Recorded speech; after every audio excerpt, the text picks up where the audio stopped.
seems like there's a lot going on for Emma. I mean, now she's in fairy tale land. Yeah, And, there is a lot going on. there's a lot that wasn't expected at all.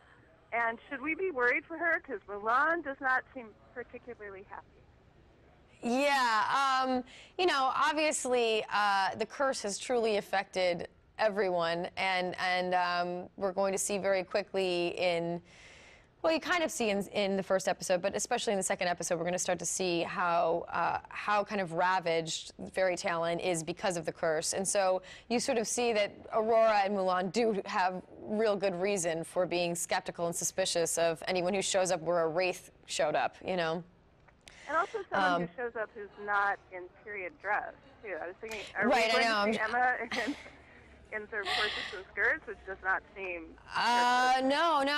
Emma is stuck in her one outfit Okay. because she's come through without any luggage. So, yeah, we will be seeing a lot of that burgundy jacket.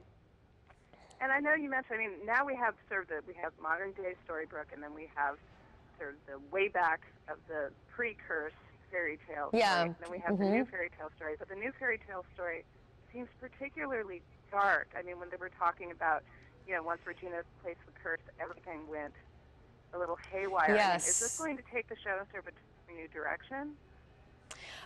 It definitely, you know, it definitely is the darker side of the show, for sure.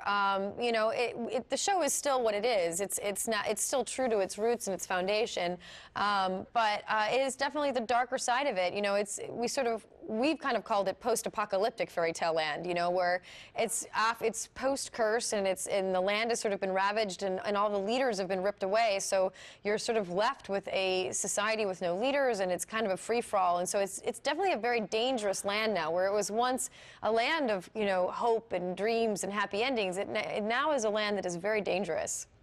I mean, does this kind of take us off of sort of our expectation? I mean, like, obviously the show has always twisted the fairy tale aspect and always put a sort of a fresh take on it. But are we going into really uncharted territory at this part?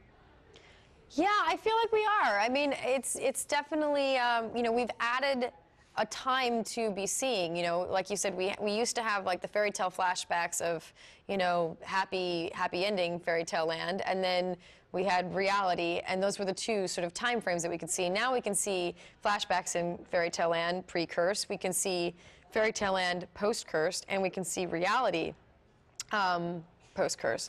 So we're sort of adding a time that we can see, and you know, I think everyone was hoping that when the curse was broken, and I mean from a character's perspective, that meant they were going to go back to fairy tale land and all would be restored. But in reality, what's happened is the final battle has begun, which is what they sort of talked about. You know, we talked about even in the pilot, Henry mentioned, you know, that Emma Swan was supposed to come back and break the curse so that the final battle could begin. So now we're sort of seeing all the adventures of that final battle and what that means, and it's going to take a long time for them to work their way through these adventures so that the fairy tale happy endings can be restored. Yeah, because I was going to say, it's your second season, it's a little soon to be going into the final battle, isn't it? Yeah, I mean, we've just now, you know, the curse being broken was just, you know, the tip of the iceberg. You know, it wasn't what we were working toward. It was actually just the beginning of sort of starting everything. So now that the curse is broken, everyone remembers who they are. Now everyone can fight for what they want, which is their happy ending. Yeah, and then, you know, I was wondering, too, with Regina, I was thinking, oh, in the premiere, she's going to get her comeuppance. The curse is broken. Everybody knows who she is. And somehow she skated right past it. And do you think there is really that potential for that character to change a little more than she has thus far? You know, I don't know. What I do know is that she does truly love Henry. And so it is interesting to see someone who is so capable of evil and so sort of consumed by evil and darkness, still capable of some form of love.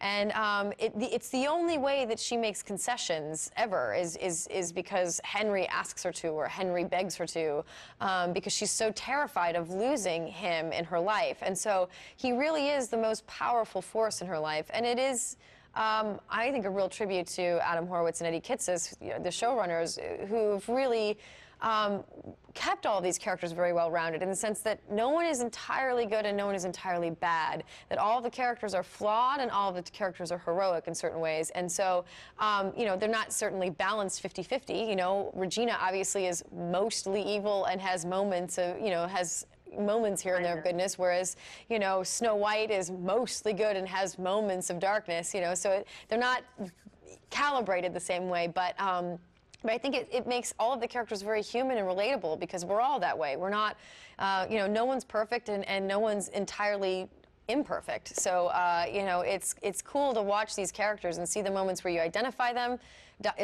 with them and feel for them, and then you could turn around the next moment and hate them, you know. So it is definitely a testament to the writing, I think.